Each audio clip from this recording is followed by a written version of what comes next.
ଯଦି ଭାବି ଦେଇଥିବ କୃଷ୍ଣ ମହାତ୍ମ ପିଲାରୁ ଆଉ ଗୋଟେ କିଛି ବସିଥିବ ସେ ତାକୁ ବସିକି ଭାଗବତ ବିହାର ଶଯ୍ୟାସନ ସେଠୁ କ'ଣ କହିଲେ ତୁମେ ଯେ ରାଜା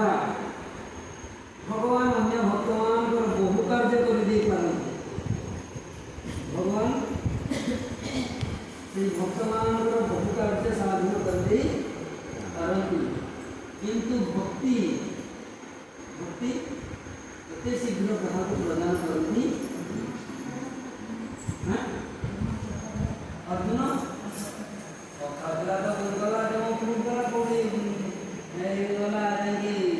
ଏଠି ଯଦି ମାତା ପିତା ତୁ ତ ତା ଝିଅ କଥା ଦେଇଥିଲେ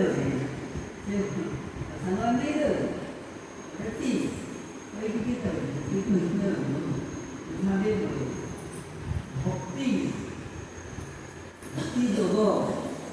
ଭକ୍ତି ଯୋଗ ବିଶୁଦ୍ଧ ଭକ୍ତି ଯୋଗ ଆଧାର କରିବା ଯୁବ ପକ୍ଷରେ ଅତ୍ୟନ୍ତ, କାରଣ ଯୁବ ଏ ଖୁଣକୁଟି ମାଛ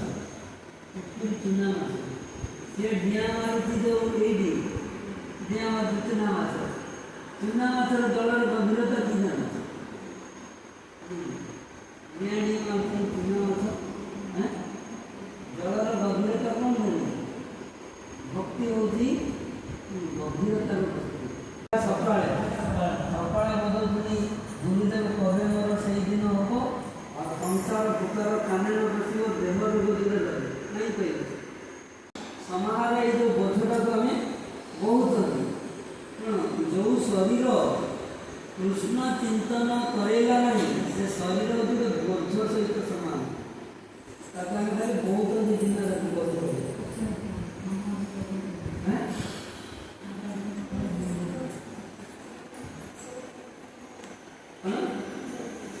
ଭୂତ